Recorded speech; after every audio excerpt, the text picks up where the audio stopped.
Saya agak teruja sebab ingat ke Tan Sri Abdul Aziz akan datang. Sebab kalau dia datang, saya nak ajar dia sebelum dia air dia kena goncang betul-betul. Tapi dia tak datang. And understandably kenapa dia tak datang. Sebab kalau tengok kepada presentation yang pertama yang dibuat oleh Dr. Ong Kian Meng, terlalu banyak nombor dan angka. UMNO cannot cope with that. Too many numbers. Baik, malam ini saya akan cuba bentangkan beberapa fakta-fakta lain selain daripada yang diberikan oleh Dr. Ong Kian Meng tadi. Yang pertama, I think the first and most important fact that everyone has to accept ialah Pakatan Rakyat telah menang pilihan raya umum yang ketiga. Kita telah menang. Dia boleh kata apa yang dia nak kata, but what matters is in our heart, and we know that we have won the last general election. Dia mencuri pilihan raya ini dengan 4 cara. Itu yang saya sebutkan sebagai 4P. Pertama, saya ingat rakan-rakan saya ada sebut bahawa kita sebenarnya telah dikalahkan dan ditipu dalam pilihan raya 2-3 tahun sebelum kita buang undi pun, oleh kerana daftar undi itu tidak betul dan penuh dengan hantu, dan juga pelbagai penyelewengan yang telah dibuat oleh SPR. Mana ada in this world, dalam dunia ini ada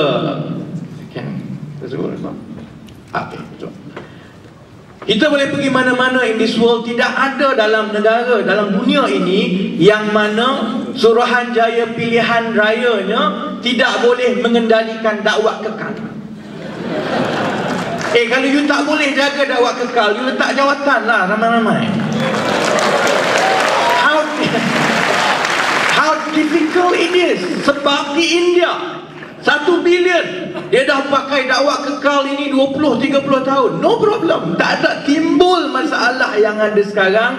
Hanya di Malaysia yang mana dakwah kekal itu kalau tak goncang betul-betul dia tak kekal.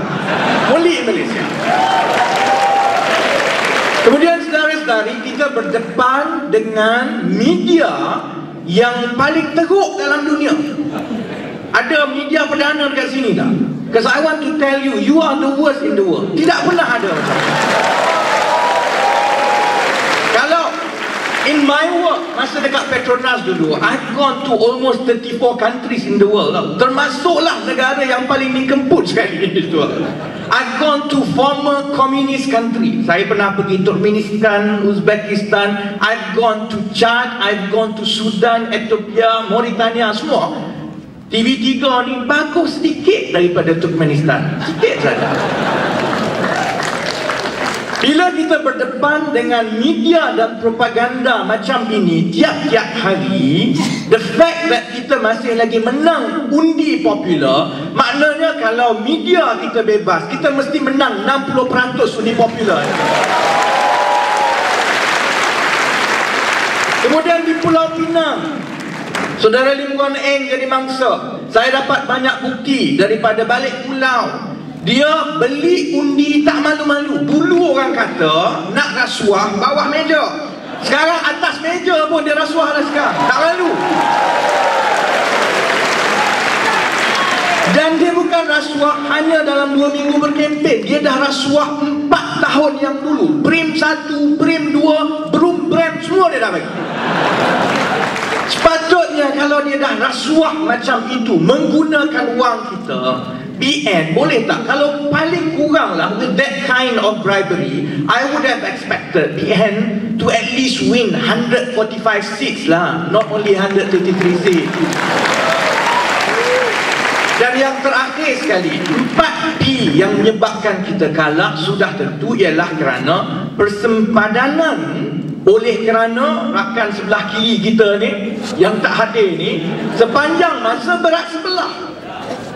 Dia tak tahu seksa sebenarnya jadi wakil ataupun calon di kawasan parlimen yang ramai pengundi.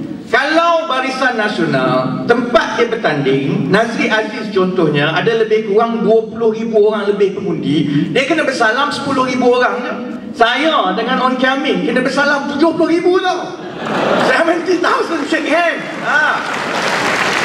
In places like Penang, in places like Selangor, which I will show after this, of course, the disparity is so huge. And that's why we end up with a result that is only possible in Malaysia. I know that Zahid Hamidi buat kenyataan yang paling angkuh dan sombong hari ini. Katanya kalau tidak mahu sistem yang begini, boleh pergi ke negara lain. Di negara lain pun ada sistem first past the post. Tetapi oleh kerana Suruhanjaya pilihan raya itu adil, beza di antara kerusi yang paling besar dengan kerusi yang paling kecil tidak banyak. Sebab itu kalau undi popular 53% sudah tentu di mana-mana di negara lain di dunia ini, of course the coalition that gets 53% of the popular vote will definitely be the government of the day, unlike Malaysia. Sebab itu kita tidak terkejut melihat tindak balas dan juga kemarahan rakyat yang serta-merta diluahkan selepas keputusan pilihan raya diumumkan. Pakatan Rakyat, saya pun bekerjasama dengan saudara Gobind Singh Dio, dengan saudara Dr. Hatta daripada PAS, daripada DAP, untuk kita kumpul seberapa banyak bukti. Dan sehingga hari Isnin 13 Mei 2013, hari Isnin minggu ini, kita sudah dapat 237 laporan penipuan. Dan macam-macam penipuan.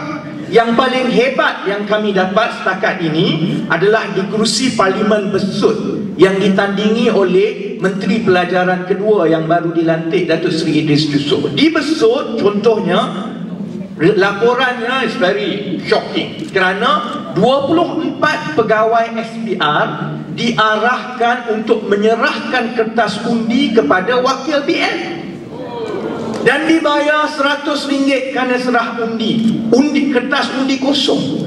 Keesokan harinya, one of these SPR officers felt out of conscience that it was wrong. She went back to collect the empty ballots, dan lo and behold, sudah tentu kertas-kertas undi itu sudah pun dipangkah. Bila pangkah itu tak ada satu pun untuk Pakatan Rakyat, semua BN.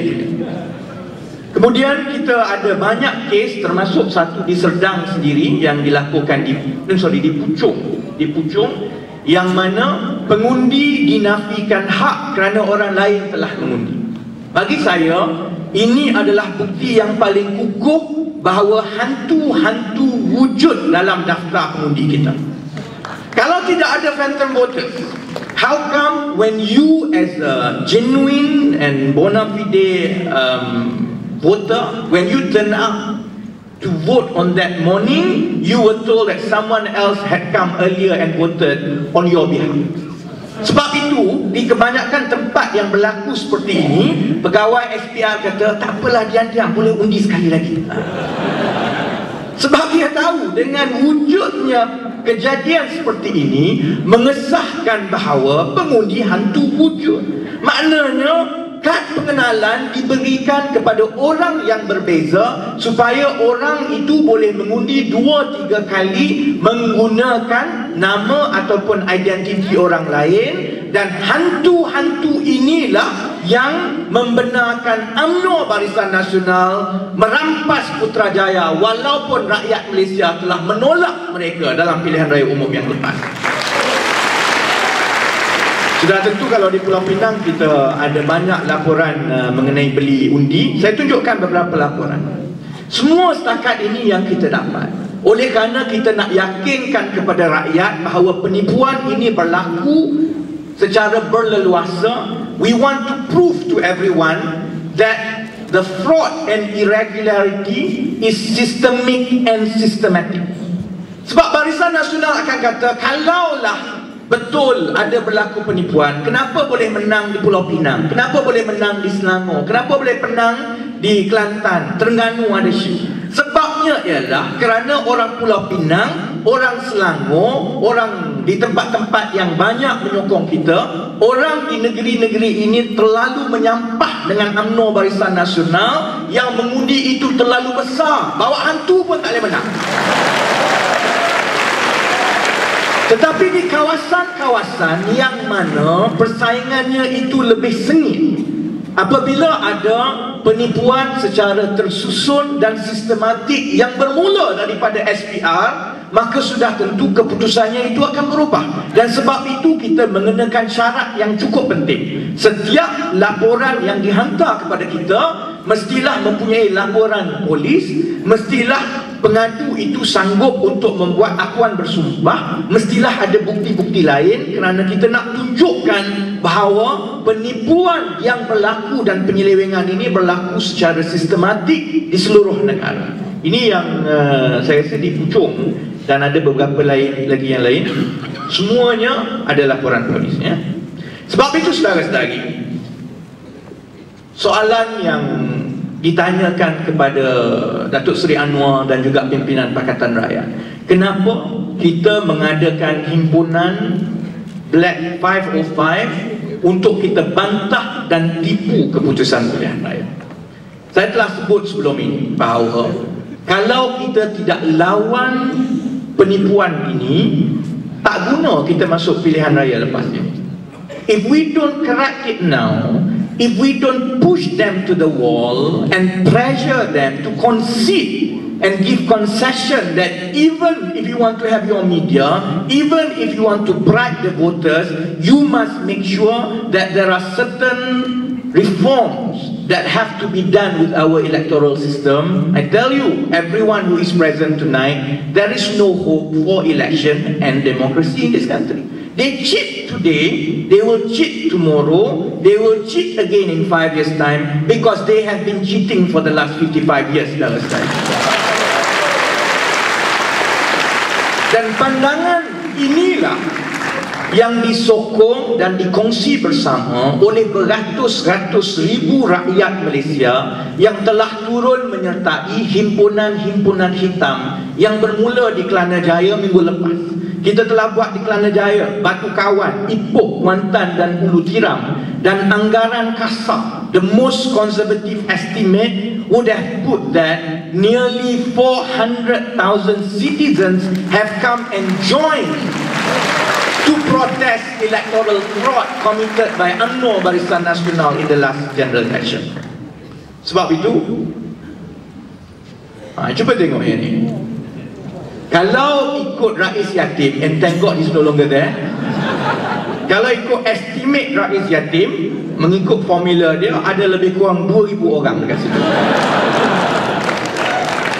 Kalau ikut Najib, yang hadir semua itu semuanya Cina, semua Cina. Macam kita ambil seluruh Kuala Lumpur, kita cakap orang Cina hari ini jangan buat apa, semua pergi stadium ramai-ramai. I was there, and we wanted to try and to test the kind of popular anger towards the fraud. So we deliberately made sure that we only tweeted and on Facebook only to see how many people will turn up. Hari itu saya sampai di Kelana Jaya pukul 7. Saya kata saya semayang maghrib dulu. Masa itu saya doa maghrib lama betul. Saya kata dapat 10,000 orang pun cukup baik. Kau tak malu kita. The rally was supposed to start at 9 PM. Saya sampai 8 malam. Sampai-sampai itu semua orang dah mulakan rally itu tanpa pimpinan. Because the stadium was packed and jammed. They were so bored waiting for it. Actually on that day, the rally goers started without the pimpinan. I don't know who the hell was giving the speech masa saya mula-mula masuk. Kerana kemarahan yang membuat-buat oleh rakyat. And it's not a Chinese phenomenon, it's not a Malay phenomenon, it is a Malaysian phenomenon. And it is perfectly understandable. Kita faham, kerana tidak ada manusia yang waras yang boleh menerima penipuan. Who in their right mind can tolerate fraud and daylight robbery seperti mana yang dibuat oleh UMNO Barisan Nasional? Sebab itu bila kita buat di Kelana Jaya, that many people turn up. Bila kita buat di Batu Kawan, 120,000 orang Pulau Pinang turun. Bila kita buat di Kuantan, di Ipoh, di Ulu Tiram, walaupun kita kena tukar last minute, yang turun pun masih lagi berpuluh-puluh ribu saudara-saudari, dan gelombang ini akan berterusan, dan insya-Allah kita akan akhiri gelombang ini di Kuala Lumpur. Saya minta supaya 100,000 orang Pulau Pinang turun ke Kuala Lumpur apabila dipanggil. Boleh? Team that is looking at the quantitative analysis is ongoing now, because we are sure when you look at the detailed number and results, you are bound to find irregularity and pattern of cheating, as well as I am so sure that we will be able to empirically disprove tuduhan Barisan Nasional bahawa ini adalah tsunami Cina. Kita juga ada satu pasukan siasatan yang sedang meneliti setiap bukti yang disampaikan, dan saya ada sebut di ceramah-ceramah bahawa if for the last 2 years I dedicate my life to chase cows in the condo, and kita selama ini mengejar pencuri lembu, lepas ini kita ramai-ramai tumpukan perhatian kejar pencuri undi kita yang telah menipu pilihan raya. Dan insya-Allah berdasarkan semua keputusan ini, Majlis Pimpinan Pakatan akan buat keputusan untuk memfailkan petition. I only need to caution one thing. Filing an election petition is an extremely expensive affair in Malaysia. One petition paling kurang memerlukan RM50,000 at the minimum cost. If we are fighting 30 parliamentary seats, we will require 1.5 million. Kalau tambah lagi kerusi-kerusi negeri, maknanya we have to prepare very deep pocket to face this. That's why we will discuss and see the way forward for this. Tetapi yang paling penting ialah what is in our heart, because we know we had won the last general election. Baik.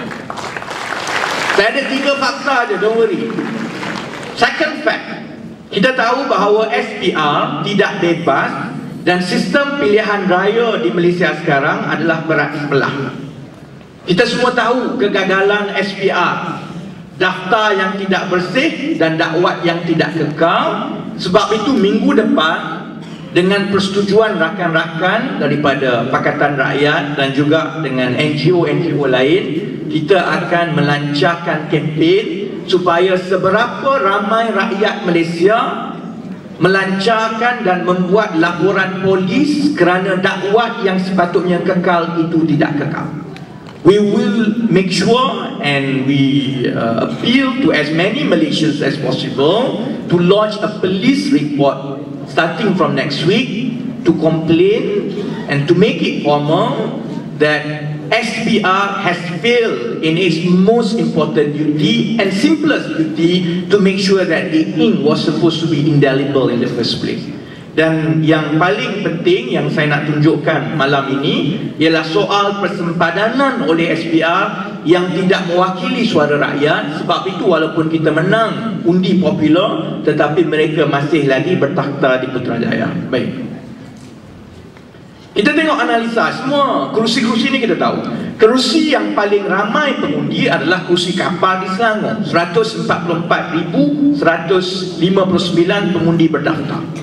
Kerusi yang paling sedikit pengundi adalah Putrajaya, 17,591 pengundi berdaftar. Kalau kita tengok taburan kerusi parlimen mengikut jumlah pengundi dan juga kerusi-kerusi yang telah dimenangi mengikut keputusan pilihan raya umum yang lepas, saudara-saudari tengok, this is actually using some statistical analysis. I'm not a mathematician, but this is a simple mathematical analysis. Sebab itu kalau PN ada ni, dia pening kepala sekali lagi. It's too much numbers, they can't understand this.